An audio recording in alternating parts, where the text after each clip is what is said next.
సత్తెనపల్లి నియోజకవర్గంలోని పర్యటనలో జగన్మోహన్ రెడ్డి గారి కారు కింద సింగయ్య అనే వ్యక్తి మృతి చెందిన ఘటన తాలూకు ప్రకంపనలు ఇంకా కొనసాగుతూనే ఉన్నాయి.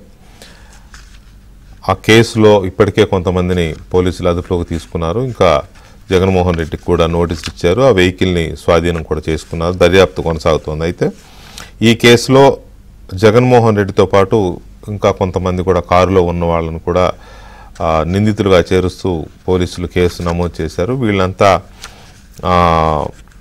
ఆ పిటిషన్ని ఆ కేసుని క్వాష్ చేయాలంటూ కోర్టుకి వెళ్ళారు. కోర్టులో విచారణ మంగళవారానికి వాయిదా పడింది.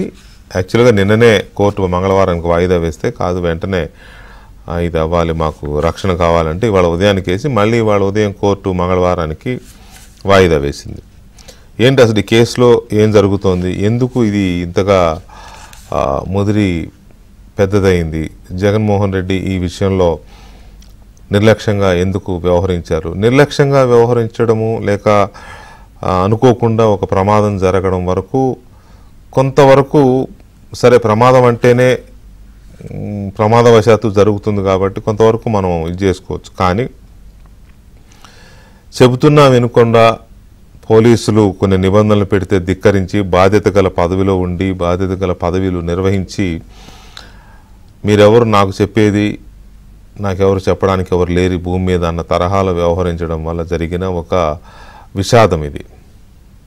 ముగ్గురు చనిపోయారు. జగన్మోహన్ రెడ్డి ఆ పర్యటనకి వెళ్తే ముగ్గురు చనిపోయారు. ఈ ముగ్గురులో సింగయ్య అనే ఆయనది చాలా దారుణమైన పరిస్థితి. జగన్మోహన్ రెడ్డి ఏ కారులో అయితే ఉన్నాడో, ఆయన ఏ కారులో అయితే ఎక్కి ప్రజలకి కార్యకర్తలకి ఆయన అభిమానులకి చేతులూపుతున్నాడో ఆ కారే ఆయన మీద ఎక్కడం, ఆయన దాని కింద పడితే తోసుకుంటూ వెళ్ళడం, చనిపోవడం ఎంత జరిగింది. అయితే ఇక్కడ ఇంకొక విషయం ఏంటంటే పడిన తర్వాత అతని పక్కకు లాగేసి వెళ్ళిపోయారు. అది మరీ పైశాచికం, అది రాక్షసత్వం. కారు కింద పడ్డాడు జగన్మోహన్ రెడ్డి, ఆయన చేతులు ఊపుతున్నాడు అదే కారులోంచి. అందులో ఇంకొంతమంది సీనియర్ నాయకులు ఉన్నారు, పార్టీకి సంబంధించిన బాధ్యత గల నాయకులు, మాజీ మంత్రులు ఉన్నారు. వీళ్ళందరూ ఉండగా కారు కింద పడిన సింగయ్యని పక్కకు లాగేసి వెళ్ళిపోయారు.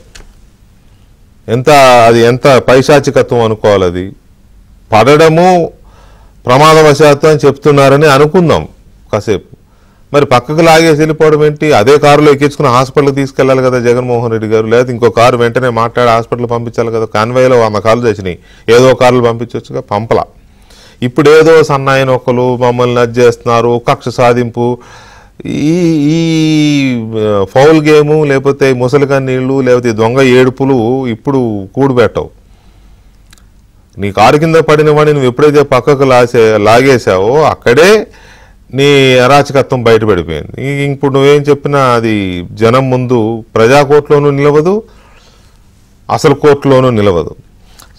సో దీని మీద ఎందుకు ఇంత జరుగుతోంది, అసలు ఎందుకు ఇలాంటి ఎలిమెంట్స్ని జగన్ పెంచి పోషిస్తున్నాడు, తనతో పాటు కొంతమందిని ఇలాంటి వాళ్ళని ఎందుకు తయారు చేస్తున్నాడు అనేది గత కొన్ని రోజులుగా మనం చర్చిస్తున్నాం. ఏంటి అసలు జగన్మోహన్ రెడ్డి వ్యూహం ఏంటి అనేది ఒక అంశమే. అయితే కొత్తగా ఆయన మేనిఫెస్టో మీద ప్రచారం చేయాలి, చంద్రబాబు నాయుడు ఇచ్చిన మేనిఫెస్టో మీద ప్రజల్లోకి వెళ్ళండి అంటూ తన నాయకులకి కార్యకర్తలకు పిలుపునిచ్చాడు. వాళ్ళు బయలుదేరి చంద్రబాబు మోసం చేశాడనో లేదా ఇంకోటనో ఏదో ప్రజల్ని అవేర్నెస్ తీసుకురావడంలో ప్రజల తరఫున పోరాటంలో తప్పులేదు. కానీ ఇది ఒక రెచ్చగొట్టే కార్యక్రమానికి ఏదో శ్రీకారం చుట్టినట్టుగా అనిపిస్తోంది. ఇంటెలిజెన్స్ వర్గాల సమాచారం కూడా అలాగే ఉంది. మనం కొన్ని దృశ్యాలు ఈ మధ్య చూస్తున్నాం. ఏదో రకంగా శాంతి భద్రతలు రెచ్చగొట్టడం, శాంతి భద్రతలకి విఘాతం కలిగించడం, ఇదే జగన్మోహన్ రెడ్డి వ్యూహంగా కొన్ని అనుమానాలు కూడా వ్యక్తమవుతున్నాయి. అయితే ఈ మధ్యకాలంలో జగన్మోహన్ రెడ్డి అనే వ్యక్తి మళ్ళీ ఆంధ్రప్రదేశ్లో పవర్లోకి రాడు అనే విషయంలో ఎందుకో కూటమి ప్రభుత్వం చాలా ధీమాగా కనపడుతోంది. కొంతమందిలోనేమో ఆ అనుమానము, ఆ భయము, అమ్మో మళ్ళీ వస్తాడేమో అనే ఇది ఓటర్లలో కానీ, కొంతమంది వ్యాపారవేత్తల్లో కానీ, లేకపోతే ఇతర కొంచెం సామాజిక స్పృహ ఉన్న వాళ్ళలో కానీ వ్యక్తమవుతోంది. మళ్ళీ వస్తే ఈసారి ఏంటి పరిస్థితి అనేది కొంతమందిలో ఉంది. కానీ చంద్రబాబు నాయుడు ఆ భూతాన్ని రానిచ్చే పరిస్థితే లేదు అని చెప్తున్నారు. పవన్ కళ్యాణ్ కూడా మొన్న చాలా కీలకమైన కామెంట్స్ చేశారు. ఎట్టి పరిస్థితుల్లోనూ జగన్మోహన్ రెడ్డి మళ్ళీ వస్తాడనే ఆ ఆలోచన మీ మెదడులోంచి తీసేయండి, ఎట్టి పరిస్థితుల్లోనూ వచ్చే అవకాశమే లేదు. మా బంధము తెగే బంధము కాదు, మా బంధం అంటే కూటమి బంధం అని ఆయన మాట్లాడారు. సో ఏంటి అసలు ఎందుకు అంత ధీమాగా పవన్ కళ్యాణ్ చెప్పగలిగారు? ఆ భూతాన్ని ఇక రానివ్వం అనేది చంద్రబాబు నాయుడు అలా ఎలా చెప్పగలుగుతున్నారు అనేది ఒక అంశం. అంటే ఇక జగన్మోహన్ రెడ్డికి రాజకీయంగా సమాధి కట్టేశారా? అయితే అది ఎలా, అది సాధ్యమేనా? అది ఎలా సాధ్యమైంది? ఎంతవరకు అది ప్రజలకి ఒక రకం చెప్పాలంటే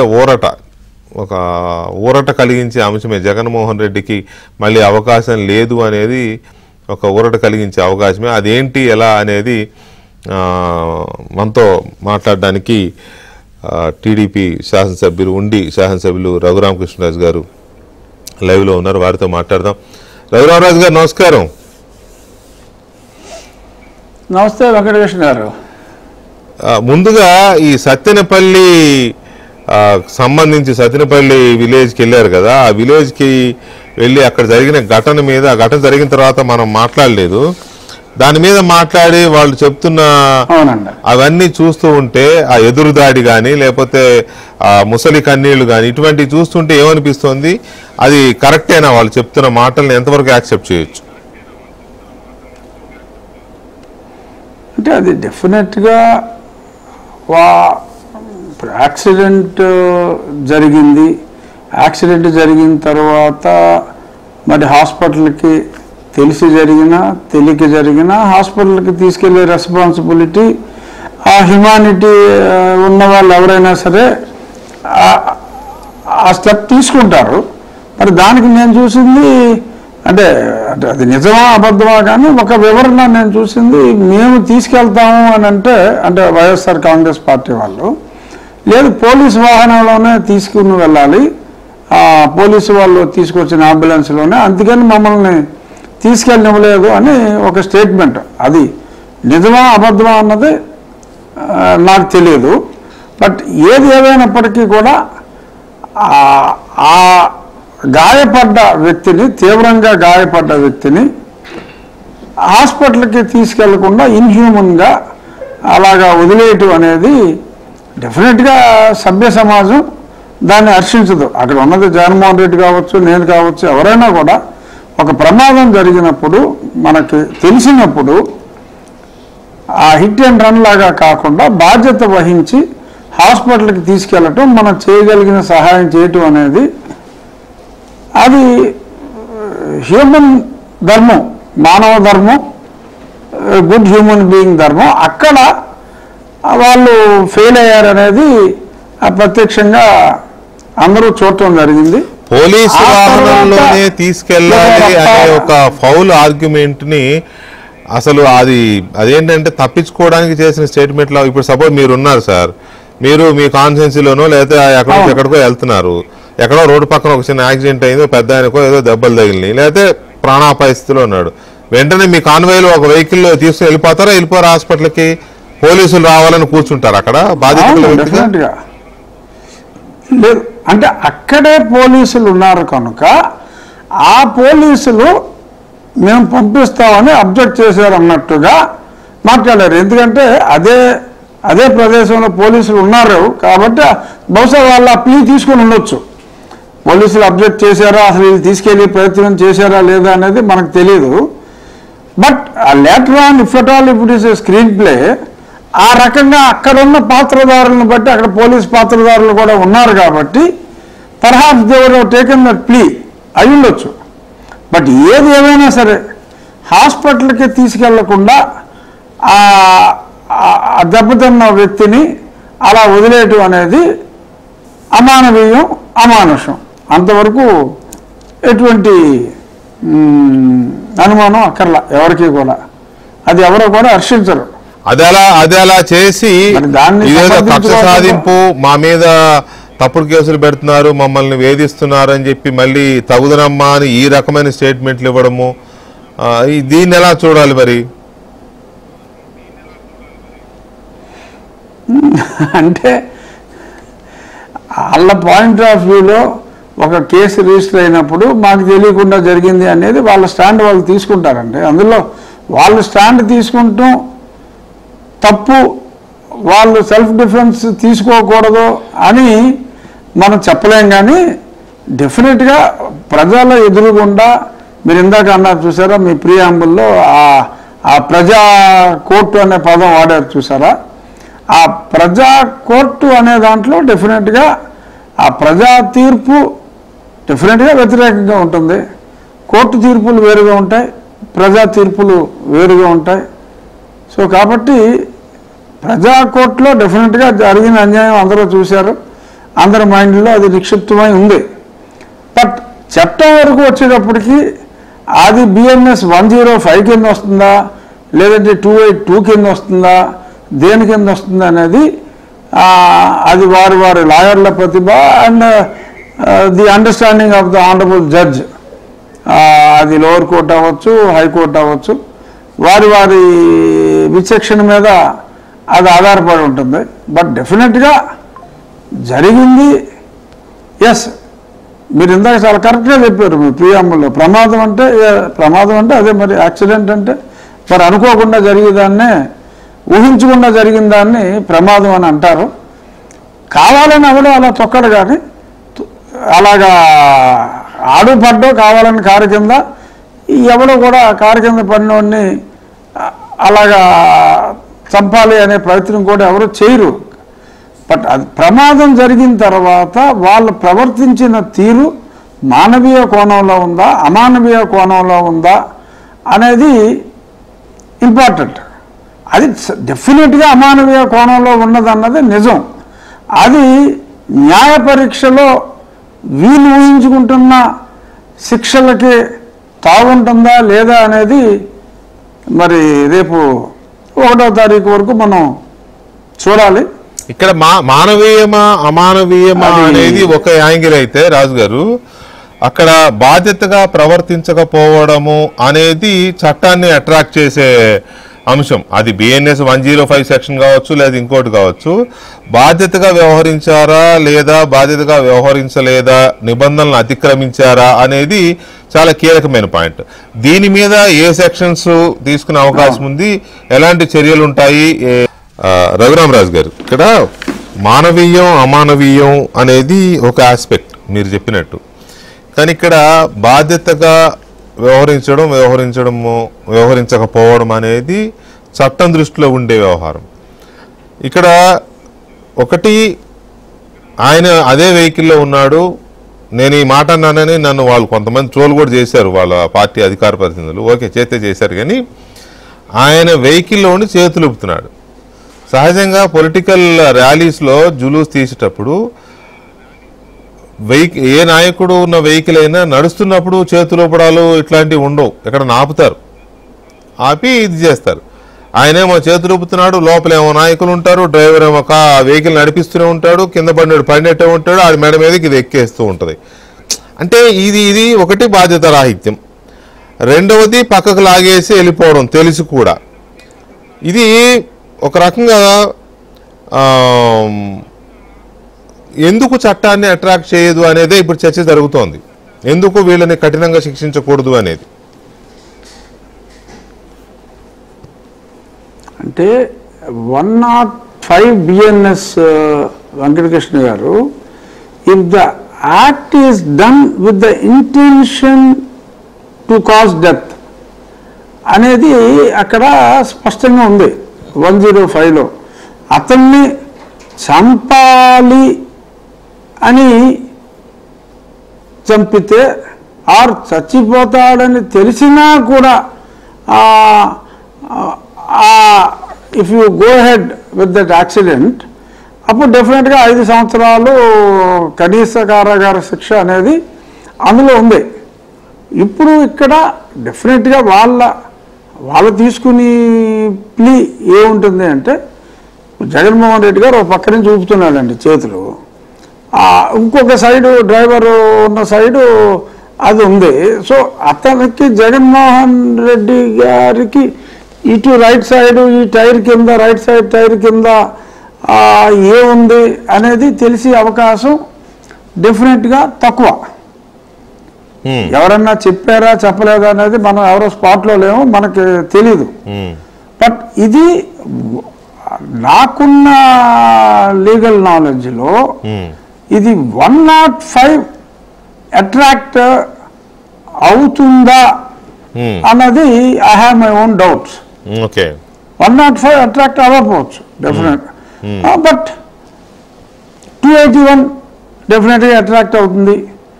సో 281లో మరి దానికి ఏమిటి శిక్ష, దానికి ఇంత స్ట్రింజెంట్ శిక్షలు ఉండవు. సో అది నెగ్లిజెన్స్ వలన జరిగిందా? సో ఆ నెగ్లిజెన్స్ అన్నది కూడా predominantly it would attract the driver. ఆ బండిలో కూర్చున్న వాళ్ళు, సో మీరు కారులో కూర్చున్నారు, మీరు కారులో వెనకాల సీట్లో ఇంకొంతమంది కూర్చున్నారు, జగన్మోహన్ రెడ్డి గారు లేచి నుంచుంటే ఏమో ఆయనకి ఆ రైట్ సైడ్ కనపడిందా లేదా అన్నది పక్కన పెడితే అది నేను చూసిన విజువల్స్లో అది ఆ డ్రైవర్ సైడ్ ఉన్న టైర్ అని అనుకున్నా, కరెక్టే అది. బట్ ఆ కారులో ఎవరన్నా కూర్చున్నారనుకోండి, కారులో కూర్చున్న వాళ్ళకి తెలిసే అవకాశం లేదు. సో ఎక్స్ట్రాపులేట్ చేసి మీరు ఆ కారులో ఉన్న వాళ్ళందరి మీద కూడా కేసులు పెడితే అసలు బలంగా ఉన్న కేసు కూడా వీక్ అవుతుంది అకార్డింగ్ టు మీ. ఎందుకంటే నేను జగన్మోహన్ రెడ్డి గారు నా మీద 16-17 కేసులు పెట్టాడు, అసలు నా మీద ఏం కేసులు ఉన్నాయో చెప్పండి రా బాబు అని చెప్పి నేను కోర్టుకు కూడా వెళ్ళి అడగాల్సిన పరిస్థితి. అప్పుడు డీజీపీ గారు కూడా, అప్పుడున్న డీజీపీ గారు పట్టాన్ని ఇవ్వకపోతే, నేను అడిగితే ఇవ్వకపోతే కోర్టుకు వెళ్ళి తెచ్చుకుని అన్నిట్లోనూ అప్పుడు నేను స్టే తెచ్చుకోవటం జరిగింది. సో ఏదన్నా కేసు పెట్టినప్పుడు బలంగా ఉన్న కేసు పెట్టాలి. ఈ విషయంలో కేసు అయితే కంపల్సరీగా పెట్టాలి. అసలు నేను ఎట్టి పరిస్థితుల్లో ఇందులో కేసు పెట్టకపోతే ప్రభుత్వం తప్పు అవుతుంది. ఆ section 105 to what extent that would attract other than the driver, that is questionable. Right. పోలీసులు ముందు నుంచి కూడా ఉంది. పోలీసులు అనుమతి ఇవ్వకపోయినా, లేదు లిమిటేషన్స్ పెట్టినా, 100 మందికి కంటే ఎక్కువ రావద్దని చెప్పినా, 5 వాహనాలలో వస్తామని వాళ్లే అనుమతి అడిగి వచ్చి ఇవన్నీ అతిక్రమించి 1000 మందిని సమీకరించి ఈ నిబంధనలను ఉల్లంఘించి పోలీసులను కూడా అడ్డుకొని బ్యారికేడ్స్ తోసేసి పెద్ద ర్యాలీ తీసి తాడేపల్లి నుంచి అక్కడ దాకా 86 కిలోమీటర్లకి 9:30 గంటలు ర్యాలీ తీసి, మరి ఇదంతా కూడా దాంట్లో భాగమే కదా నిబంధనలు ఉల్లంఘించడం. అవన్నీ తప్పులే, అవన్నీ దారుణమైన తప్పులు, అవన్నీ దారుణమైన తప్పులే, అవన్నీ ఉల్లంఘనలే.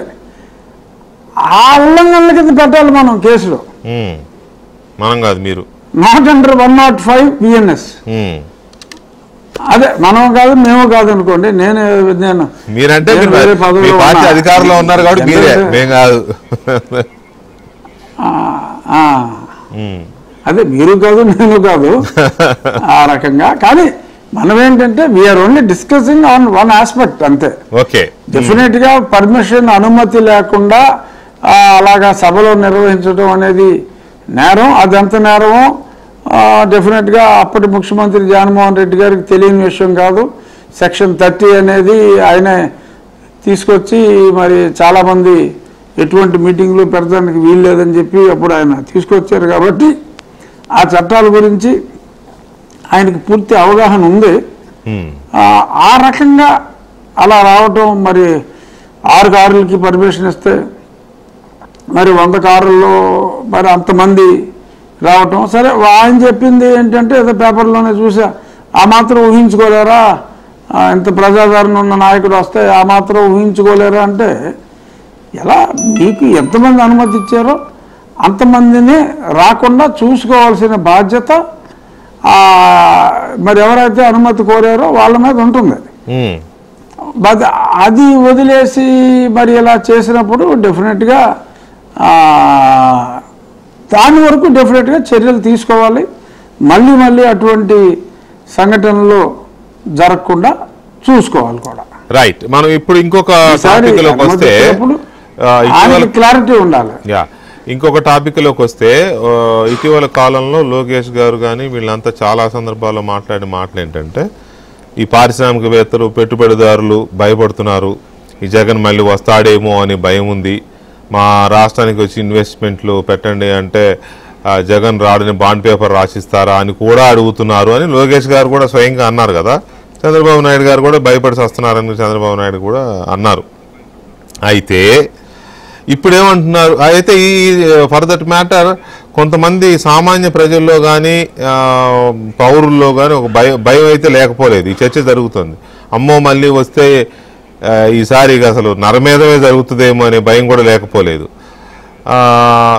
ఈ భయం ఉందా లేదా ఒకటి చెప్పండి ఫస్ట్. అసలు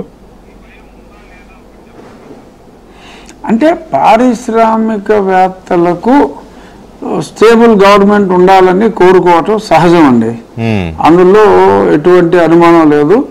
పైగా గతంలో మరి అసలు రాజధానినే లేకుండా చేయాలనే ఆలోచన, అక్కడ ఉన్న వేసిన రోడ్లను కూడా తవ్వేసిన సంఘటనలు జరిగిన బ్యాక్గ్రౌండ్లో పారిశ్రామికవేత్తలకి అటువంటి అనుమానాలు రావడం అనేది, ఎందుకంటే ఏదైనా పెట్టేటప్పుడు రిస్క్ ఫ్యాక్టర్స్ ఏంటన్నది చూసుకుంటారు కాబట్టి అటువంటి అనుమానాలు రావటం డెఫినెట్గా సహజం. డెఫినెట్గా లోకేష్ గారిని కానీ, చంద్రబాబు నాయుడు గారిని కానీ, పవన్ కళ్యాణ్ గారిని కానీ ఈ ముగ్గురిని అడుగుతారు, ఎందుకంటే they are the main faces of the కూటమి కాబట్టి. డెఫినెట్గా ఏ పెద్దవాడు మేజర్ ఇన్వెస్ట్మెంట్ తోటి వచ్చినా, ఏదో 50 కోట్లు 100 కోట్లు పెట్టే వాళ్ళు పట్టించుకోకపోయినా మేజర్ ఇన్వెస్ట్మెంట్తో వచ్చేవాళ్ళు డెఫినెట్గా ఇటువంటి యథాలాపంగా అడిగినా లేకపోతే గుచ్చి అడిగినా కూడా ఏ రకంగా అయినా అది అడిగే అవకాశం డెఫినెట్గా ఉంటుంది, ఎందుకంటే ట్రాక్ రికార్డుని బట్టి.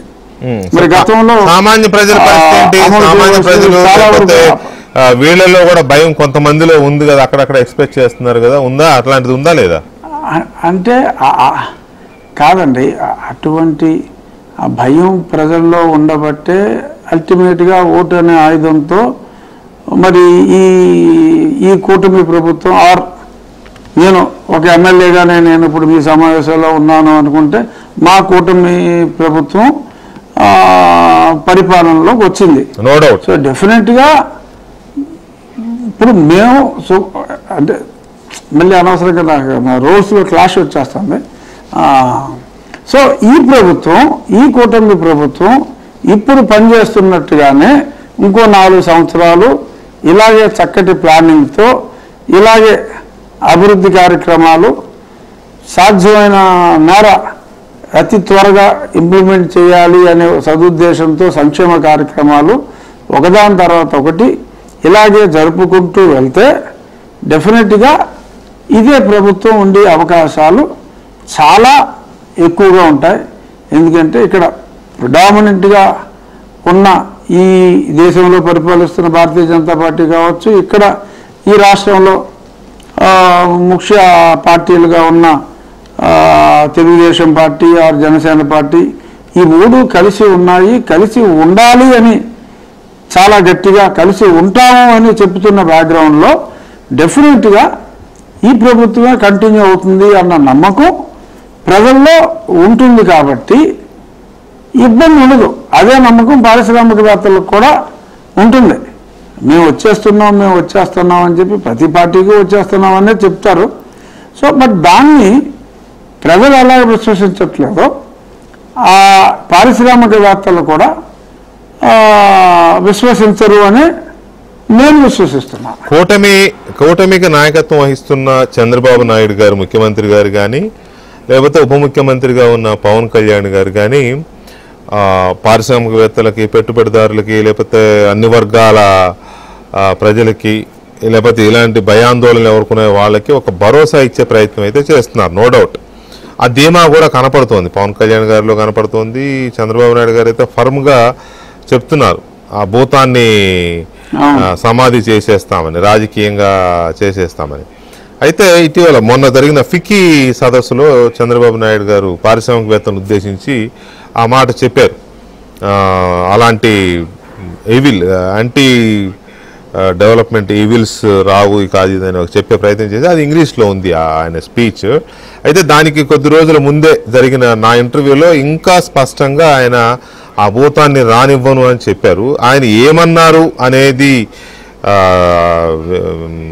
వింటూనే దాన్ని విశ్లేషిద్దాం. దాని తర్వాత పవన్ కళ్యాణ్ గారు ఏమన్నారు అనేది కూడా విశ్లేషిద్దాం, ఎందుకు అన్నారో కూడా విశ్లేషిద్దాం. రఘురామరాజు గారు, మొత్తం మీద ఈ అడ్మినిస్ట్రేషను, సంక్షేమం, అభివృద్ధి, ఎలా రాష్ట్రాన్ని ముందుకు తీసుకెళ్ళాలి అనేది ఎంత ప్రధానమైన లక్ష్యంగా ఉందో మీ కూటమి ప్రభుత్వానికి, మళ్ళీ ఇలాంటి ప్రభుత్వాలు అంటే గత 5 ఏళ్లు పరిపాలించిన జగన్మోహన్ రెడ్డి గారి ప్రభుత్వం లాంటి ప్రభుత్వాలు, లేకపోతే జగన్మోహన్ రెడ్డి గారు లాంటి ముఖ్యమంత్రులు మళ్ళీ రాకుండా చూడడం అనే బాధ్యత కూడా ఎక్కువ పెట్టుకున్నట్టున్నారు. అది in the interest of state. So దానికోసం ఎలాంటి కృషి చేస్తున్నారు? ఫ్యూచర్లో ఇలాంటి యాంటీ సోషల్ పార్టీస్ లేకపోతే యాంటీ డెవలప్మెంట్ పార్టీస్ రాకుండా ఉండడం కోసం ఏం చేస్తున్నారు అనేదే ఇప్పుడు చర్చ జరుగుతోంది ఆంధ్రప్రదేశ్లో కానీ ఇంకా కొన్ని స్టేట్స్లో కానీ. దీనికి సంబంధించి చంద్రబాబు నాయుడు గారు ఏమన్నారో ఒకసారి విందాం ప్లీజ్. హైదరాబాద్లో నా తర్వాత వచ్చిన వాళ్ళు ఇలాంటి పనులు చేయలేదు, కంటిన్యూ చేశారు, లేకపోతే వదిలిపెట్టారు. కరెక్ట్. ఎవరు కూడా విధ్వంసం, విద్వేషం లేకపోతే దాన్ని విమర్శించడం ఎవరు చేయాలి. ఇక్కడట్ట కాదు. ఇది ఒక ప్రత్యేకమైన పరిస్థితి. ఓసారి ఒక దేశానికి మంచి నాయకుడు, ఒక రాష్ట్రానికి మంచి నాయకుడు ఎంత అదృష్టమో, ఇలాంటి శాడిస్టులు కానీ భూతాలు కానీ రావడం కూడా ఓసారి ఆ పదం అనడానికి కూడా మీరు అంతగా ఆలోచించారు. ఇంకా ఆ పదం సరిపోతుందా ఇంకా గదిగా ఎదుగుదాం అనుకున్నారా? ఆ పరిస్థితిలో ఉన్నాం ఈ రాష్ట్రంలో. ఇలాంటి వ్యక్తులు రాజకీయానికి అర్హత లేని వ్యక్తులు. నన్ను కూడా ఎక్కడ పోయినా ఏమడుగుతున్నారు? ఓకే, మీరు బాగున్నారు, మీరు బ్రహ్మాండంగా ఉన్నారు, రేపు మళ్ళీ గ్యారంటీ ఏంటి మాకు? That's what I want to. నేను అప్పుడు ఏమంటున్నాను? ఆ భూతాన్ని భూస్థాపితం చేశానంటాను. చేశారా? చేస్తారా? చేస్తున్నాను అని చెప్పాను, చేస్తానని చెప్పాను. ఈ 5 ఏళ్లలోనే భూస్థాపితం చేయకపోతే మళ్ళా బుసలు కొడితే రాష్ట్రం అంతా నాశనం అయిపోతుంది.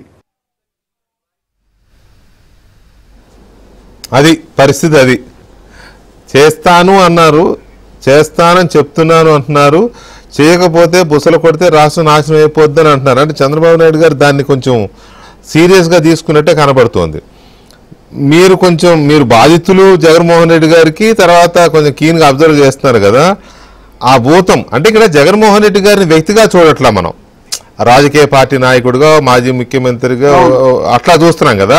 సో ఆ రాజకీయ భూస్థాపితం అయిపోయింది అనుకోవచ్చా, అయ్యే క్రమంలో ఉందనుకోవచ్చా? ఏం చర్యలు, ఎలాంటి ప్రయత్నాలు జరుగుతున్నాయి? ఆ రాజకీయ భూతాన్ని ప్రజలు భూస్థాపితం మొన్న సరిగ్గా సంవత్సరం క్రితం చేశారు. ఆల్రెడీ భూస్థాపితం చేశారు. అది మళ్ళీ పైకి రాకుండా ఉండాలి అని అంటే మనం సుపరిపాలన ద్వారా మళ్ళీ వీళ్ళే ఉండాలి అనే దిశగా పరిపాలన కూడా ఇప్పుడు సాగుతోంది. సో కాబట్టి మళ్ళీ ఆ భూతం బయటికి వచ్చే అవకాశం, ఎందుకంటే ఆ సీసా ఓపెన్ చేయాలి అంటే మళ్ళీ ప్రజలే ఓపెన్ చేయాలి. ఆ భూమిలో పాతేసి ఆ భూతాన్ని సీసాలో బంధించిన ప్రజలకే మళ్ళీ ఆ మూత తీసే హక్కు ఉంది. ఆ ప్రజలు ఆ మూత తీయకుండా ఉండాలి అంటే విధ్వంసం అంటే ఏంటో ఆయన చూపెట్టాడు. కాబట్టి ఆ ప్రభుత్వం అభివృద్ధి అంటే ఏంటో చూపెట్టే దిశగా వడివడిగా అడుగులేస్తూ ఉంది ఈ కూటమి ప్రభుత్వం. కాబట్టి మనం చేసే పనుల ద్వారా ఆ మూత తెరిసే అవకాశం ఉన్న ఆ ప్రజల్ని మళ్ళీ ఆ శేషా జోలికి వెళ్లకుండా, అంటే చంద్రబాబు నాయుడు గారైనా రాకుండా చేస్తాను అంటే రాకుండా ఎలా చేస్తారు? ఈయన మంచి పరిపాలన ద్వారా చేస్తారు. ఆయన పరిపాలన మీద ఆయన విజన్ మీద ఆయనకే కాదు ప్రజలందరికీ కూడా విశ్వసనీయత ఉంది. ఆ దిశగానే మరి ఎన్ని కష్టాలు ఉన్నప్పటికీ, ఆర్థికంగా ఎన్ని ఇబ్బందులు ఉన్నప్పటికీ మరి పంటి బీగున దిగమింగుకుని మరి అన్నిటినీ స్లోగా ఆయనకున్న సామరస్య ధోరణితో మరి కేంద్రంతో ఉన్న సఖ్యతతో ఒకదానికొకటి మరి అలాగా ఇబ్బందులను సరిచేసుకుంటూ, ఆర్థిక ఇబ్బందులను సరిచేసుకుంటూ మరి అభివృద్ధి వైపు ముందుకెళ్తున్నారు. కాబట్టి అభివృద్ధి ద్వారా ఆ భూతాన్ని బయటికి రానివ్వం అనేది ఆయన ఉద్దేశం అనేది నేను అనుకుంటున్నా. ఎందుకంటే వేరే అదర్ యాక్ట్స్లో చేయటం అనేది ఈ ముఖ్యమంత్రి గారి నైజమో కాదు, ప్రజాస్వామ్యంలో అది సరి కాదు. కేవలం ఈ కూటమి సుపరిపాలన వల్ల ఆ భూతాన్ని బయటికి రాకుండా ప్రజల ద్వారానే ఆ పని చేస్తారు. ఖచ్చితంగా అది జరుగుతుంది. అంతేకాక జగన్మోహన్ రెడ్డి గారికి ఆ పార్టీకి ఒక సాలిడ్ ఓట్ బేసు ఒక 36 నుంచి 39% వరకు ఉంది. అది మనకి భూతంగా కనపడేది, వాళ్ళకి దైవంలాగా కనపడే అవకాశాలు ఉన్నప్పటికీ కూడా ఎప్పుడైతే పవన్ కళ్యాణ్ గారు మేము మళ్ళీ రానివ్వము అంటే, అక్కడ మనకి గత ఎన్నికల్లో కూడా వైఎస్ఆర్ నెగ్గినప్పుడు కూడా కేవలం 14 లక్షల ఓట్లే ఆ డిఫరెన్స్తో వాళ్ళు నెగ్గినప్పుడు నెగ్గడం జరిగింది. అయితే మీరు ఎలాగో ఆ టాపిక్ టచ్ చేశారు కాబట్టి పవన్ కళ్యాణ్ ఎలా ఏం చెప్పారో అది కూడా ఒకసారి విందాం, సీక్వెన్స్ లో ఉంటుంది. అలాగే చాలా మందికి ఒక ఆలోచన ఉండొచ్చు, మళ్ళీ ఆ ప్రభుత్వం వస్తే ఏమవుతుంది, నా ప్రభుత్వం రావట్లేదు. ఇది ఎందుకు చెప్తున్నానంటే, ఇది I want to give you confidence, I want to empower you. ఎందుకంటే మేమందరం సహించడానికి సిద్ధంగా లేవు. ఇక్కడ ఈ కూటమి ప్రభుత్వం తక్కువ మేము మాట్లాడుకుంది 15 నుంచి 20 ఏళ్ళు ఉండాలి. ఎందుకు అనుకున్నామంటే ఆంధ్రప్రదేశ్ వికసిత్ ఆంధ్రప్రదేశ్గా ఉండాలి, వికసిత్ భారత్లో భాగంగా ఉండాలి. అంటే ఈ ఐక్యత చెడగొట్టే పరిస్థితుల్లో నేను లేను, ఎవరం కూడా లేవు.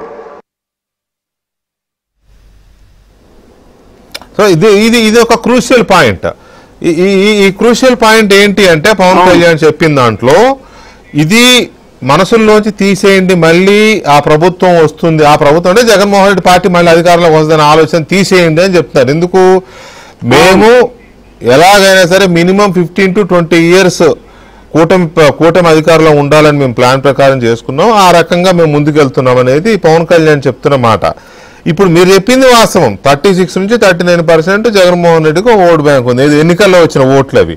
అది ఇప్పుడు ఉందా తగ్గిందా అనేది చూడాలి, రేపు స్థానిక సంస్థల్లో కానీ ఇంకా ఇతరత్ర ఏంటనేది చూడాలి. సో ఆ ధీమాకి కారణం ఏంటి అనేది నాకు ఓన్లీ పరిపాలనతోనే ఇదైపోతుందా?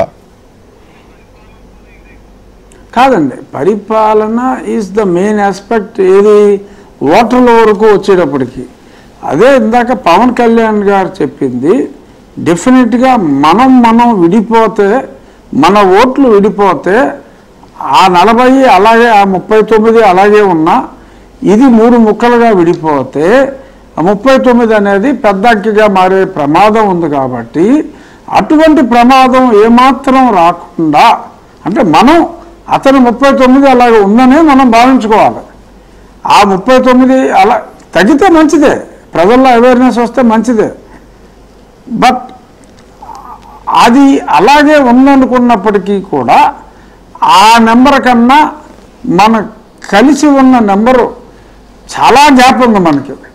ఆ చాలా గ్యాప్ అలాగే మెయింటైన్ అవ్వాలి అంటే కొంత న్యూట్రల్ ఓటింగ్ 5% ఇటు అటు మారినప్పటికీ కూడా 16% గ్యాప్ అన్నది స్పష్టంగా ఉంది. కాబట్టి ఈ వీళ్ళ కలయిక అనేది చాలా ముఖ్యమైన అవసరం.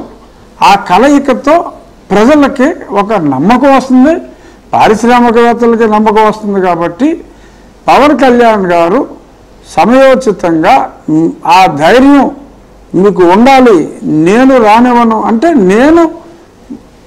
నేను బాబు గారు కలిసే ఉంటాం, బాబు గారు మేము విడిపోము, మీకు ఆ ధైర్యాన్ని నేను ఇస్తున్నాను, మీకు ఆ నమ్మకాన్ని నేను ఇస్తున్నాను, నేను రానివ్వను అని ఆయన అంత స్పష్టంగా, ఆయన మనసు స్వచ్ఛంగా ఉంది కాబట్టి అంత స్పష్టంగా ఆయన ధైర్యంగా చెప్పగలిగాడు. ఆయన అంటే that will give lot of confidence to Pawan Kalyan industrialist and public. Pawan Kalyan మనసు ఎంత స్వచ్ఛంగా ఉందో, ఆయన ఆ మాటలో ఎంత ధీమా ఉందో, అంతే పర్సంటేజ్లో మీరు చెప్పిన మాటల్లో కానీ గ్రౌండ్ లెవెల్లో ఉన్నది కానీ ఏంటి, కూటమి ఏమాత్రం అటు ఇటైనా జగన్మోహన్ రెడ్డి నంబరే పెద్ద నంబర్ అవుతుంది అనేది కదా మనం మాట్లాడుకుంటుంది.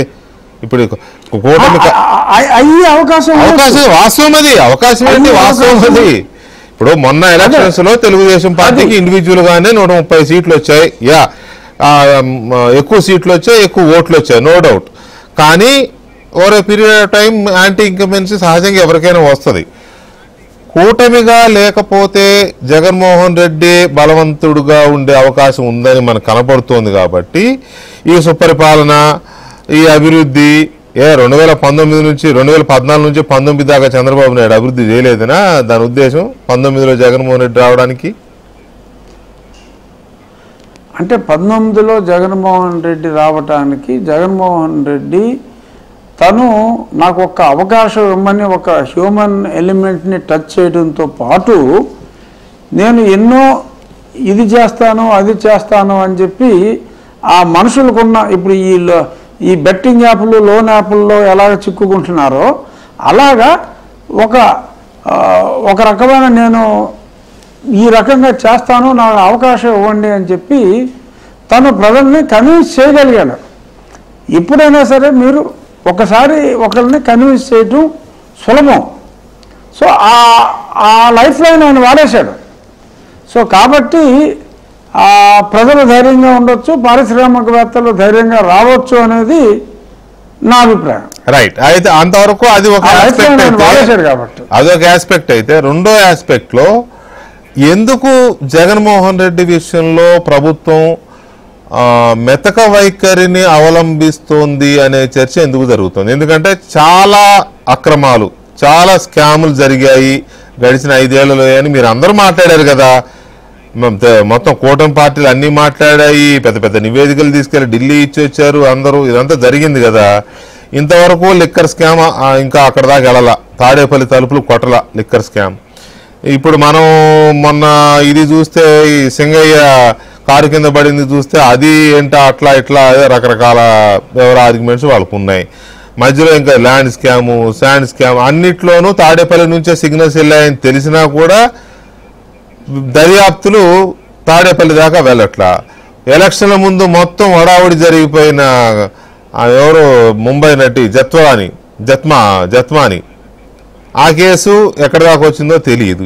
ఇవన్నీ చూస్తుంటే జగన్మోహన్ రెడ్డి విషయంలో సంథింగ్ ఏదో జరుగుతోంది ఆయనని టచ్ చేయడంలో అనే దాని మీద మీ ఒపీనియన్ ఏంటి? అంటే ఇక్కడ ఐ స్లైట్లీ డిఫర్ వెంకటకృష్ణ. ఇప్పుడు లిక్కర్ స్కామ్ లో చాలా అరెస్టులు జరిగి శరవేగంగా పనిచేస్తున్నారు. మరి గతంలో మీరన్న తాడేపల్లి ఇంట్లో ఉన్న వాళ్ళని చాలామందిని అరెస్ట్ చేయడం జరిగింది.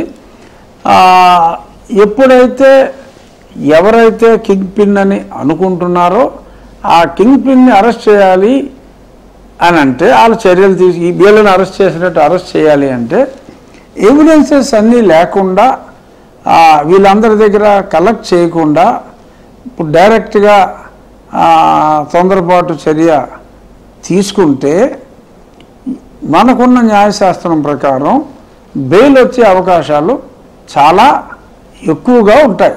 సో అంచేత ఆ విషయంలో ఆ కేసు విషయంలో ఉదాసీనతగా వ్యవహరిస్తున్నారు అని చెప్పి నేనైతే అనుకోవట్లే. డెఫినెట్గా దూకుడుగానే ఆ కేసు విషయంలో ప్రభుత్వం వెళ్తుంది, అందులో ఎటువంటి సందేహం లేదు. ఇక మీరు ఇప్పుడు అన్న రెండవ ఇష్యూ సింగయ్య కేసు చెప్పారు.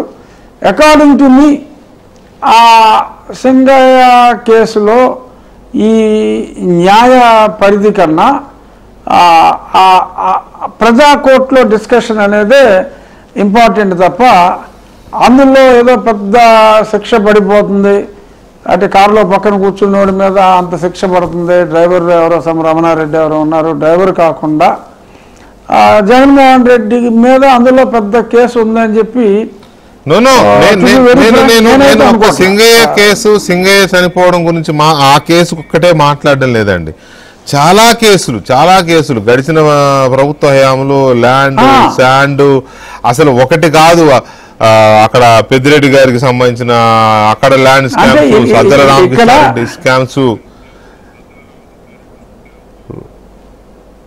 అవును, అన్నిటిలోనూ ఇంత మీరు గట్టిగా మాట్లాడగలుగుతున్నారంటే అందులో విచారణ జరిగి నోటీసులు ఇచ్చి మరి కొన్ని అరెస్టులు కూడా జరిగినందువల్లే కదా. ఇప్పుడు సజ్జల రామకృష్ణారెడ్డి గారు ఏదో అటవీ శాఖ భూమి, పెద్దిరెడ్డి గారు అటవీ శాఖ భూమి, ఆ భూములన్నీ వెనక్కి తీసుకుని ఆ చట్టాల ద్వారా ఆ కేసులన్నీ బుక్ చేయడం జరిగింది. So whatever legal protection that is available, they are trying to avail that. అల్టిమేట్గా ఏ కేసు కూడా ఈ ప్రభుత్వం వదిలింది అని అయితే నేను అనుకోవట్లేదండి. డెఫినెట్ మీరు అనుకోవట్లేదు, మీరు ఇప్పుడు అధికార పార్టీ శాసనసభ్యులుగా ఉన్నారు. లేదు అదేమి లేదు, అలాంటిది ఏమి లేదు వెంకటకృష్ణ గారు. నేను ఉన్నట్టే మాట్లాడతాను, అందులో మొహాటం ఏమి లేదు. ఇప్పుడు అక్కడ నా కేసు వరకు వచ్చేటప్పటికి మీ కేసు ఒక్క 2 నిమిషాలు అలా ఉంచండి. కాదు దయచేసి మీ కేసు 2 నిమిషాలు ఉంచండి. ఇప్పుడు మీరు అలా అనుకోవట్లేదు అని అన్నారు, రైట్. నేను సరే కొంతవరకు నేను ఒప్పుకుంటాను. కాకపోతే వివేకానందరెడ్డి గారి హత్య కేసు 2019 ఎన్నికల ముందు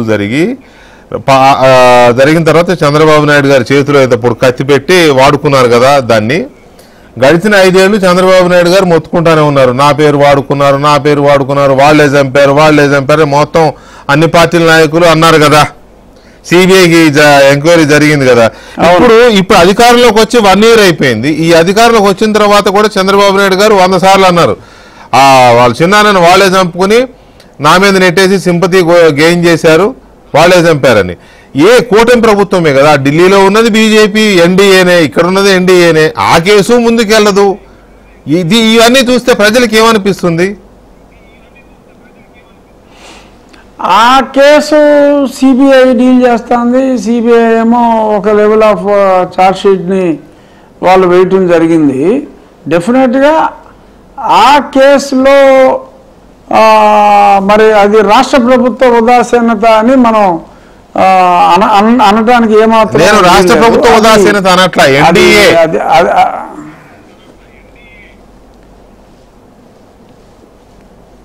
అది ఒక స్వతంత్ర దర్యాప్తు సంస్థ అనే స్టాండ్ తీసుకోవచ్చు. మరి డెఫినెట్గా అక్కడైతే ప్రజల్లో అసంతృప్తి ఉన్నమాట వాస్తవం. ఆ కేసు వరకు ఎస్, పాపం డాక్టర్ సునీత రాజశేఖర్ వాళ్ళు అవిశ్రాంత పోరాటం చేస్తున్నారు. ప్రతి 15 రోజులకి సుప్రీంకోర్టులో హీరింగ్ వస్తుంది, అదేమో వాయిదాల మీద వాయిదాలు పడుతూనే ఉంది. మళ్ళీ ఇంకా ఇచ్చిన బెయిల్లు కొన్ని ఇన్వోక్ చేయవలసిన అవసరం ఉందని చెప్పి మరి వాళ్ళు అవిశ్రాంత పోరాటం చేస్తున్నారు. కానీ అక్కడ నా పాయింట్కి కరెక్ట్గా ఇప్పుడు వచ్చారు మీరు వెంకటకృష్ణ గారు. నేను చెప్పేది కూడా ఈ సింగయ్య కేసు 105 ఇలాంటి కేసులు కాదు, విచారించవలసిన కేసుల్ని మరి త్వరితగతిన విచారించగలిగితే బాగుంటుంది అనేది వ్యక్తిగతంగా నా అభిప్రాయం. అండ్ జనాల అభిప్రాయం కూడా చాలా వరకు అదే అని నేను భావిస్తున్నా వెంకటకృష్ణ గారు. అదే సుపరిపాలన, అభివృద్ధి లేకపోతే ఇటువంటివి ఒక అంశము. కానీ చేసిన నేరాలు అది అవసరం. అది ఈ నేరాలు, నేరస్తులు, నిందితులు, తప్పులు చేసేవాళ్ళు, ఇటువంటి వాళ్ళని రాజకీయాల్లో లేకుండా చేయడం కూడా ఇంపార్టెంటే కదా. అది ఆ విషయంలో సంథింగ్ బిహైండ్.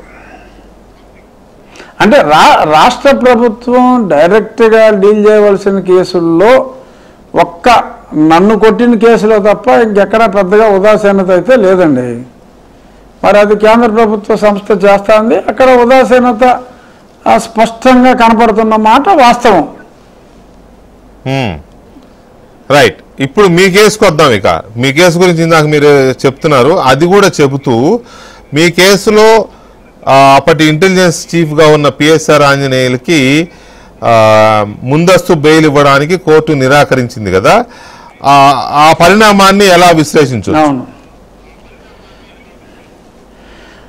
అది ఎస్, కోర్టు సరైన నిర్ణయం తీసుకుంది. కానీ ఇక్కడ అసలు మెయిన్ పాయింట్ ఏంటంటే పివి సునీల్ కుమార్ అనే వ్యక్తి A1గా అంత స్పష్టంగా ఉన్నాడు. అందులో A1గా ఉన్న పివి సునీల్ కుమార్ అప్పుడు ఆ డిపార్ట్మెంట్కి హెడ్ అతను. ఇప్పటి వరకు కూడా కనీసం పివి సునీల్ కుమార్ని ఎందుకని పిలిచి విచారించలేదు అనేది నాకు అత్యంత విచారాన్ని కలిగిస్తున్న అంశం. ఎందుకు ఇప్పుడు దాకా?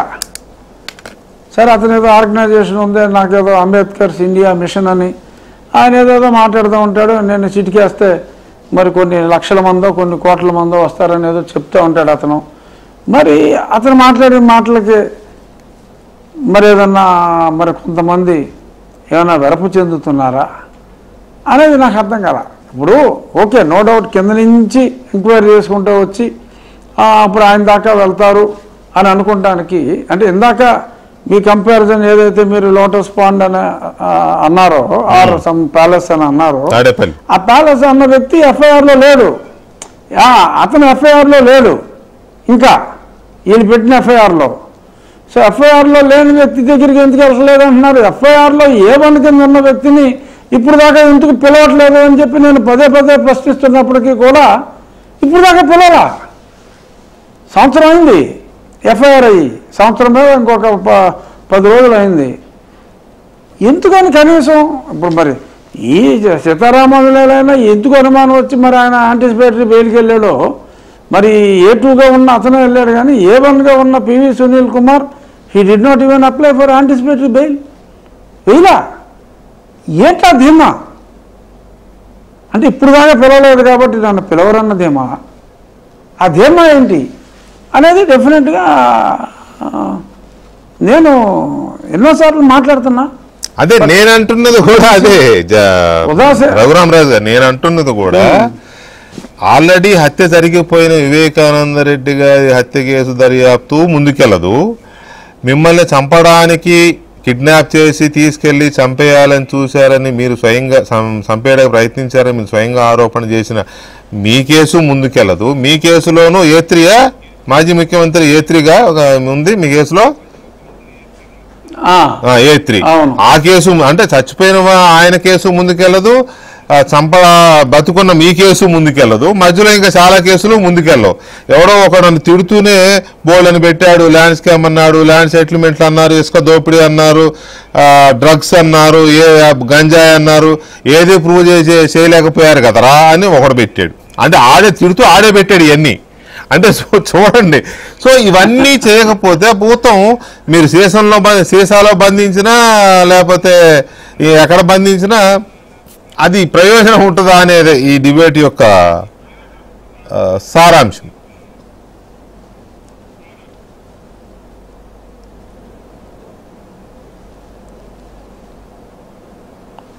వాయిస్ కట్ అయిందండి? లేదు, వాయిస్ కట్టాలా, అది సారాంశం. దానికి ఏమైనా చెప్తారా అంటున్నా. ఓకే ఓకే ఓకే ఓకే ఏదేది మళ్ళీ అంటే సారాంశం చెప్పమంటున్నారా? ఇప్పుడు ఈ డిబేట్ యొక్క సారాంశం ఏంటంటే ఇన్ని కేసులు ఉన్నాయని వాళ్ళే చెప్తున్నారు, ఏమీ చేయలేరురా మీరు అని వాళ్ళే అంటున్నారు. చచ్చిపోయిన ఆయన కేసు ముందుకెళ్ళదు, చంపాలని చూసిన మీ కేసు ముందుకెళ్ళదు, మధ్యలో ఇంకా చాలా కేసులు ఉన్నాయి.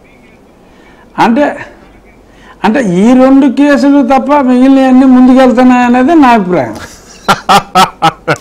అలా సర్దుకున్నారా? Okay, right. Anyway, thank you very much Raghuramaraju గారు లైవ్ లో షోలో పాల్గొన్నందుకు. థ్యాంక్ యూ వెంకటేశ్వర గారు. చూద్దాం ఏం జరుగుద్దో. Thank you. చివరిలో కన్క్లూజన్ ఏంటంటే ఈ ప్రభుత్వం సుస్థిరంగా ఉంటుంది, మంచి ప్రభుత్వం సుస్థిరంగా ఉంటుందని మీరు చెప్పదలుచుకున్నారు, అంతేనా? అవును.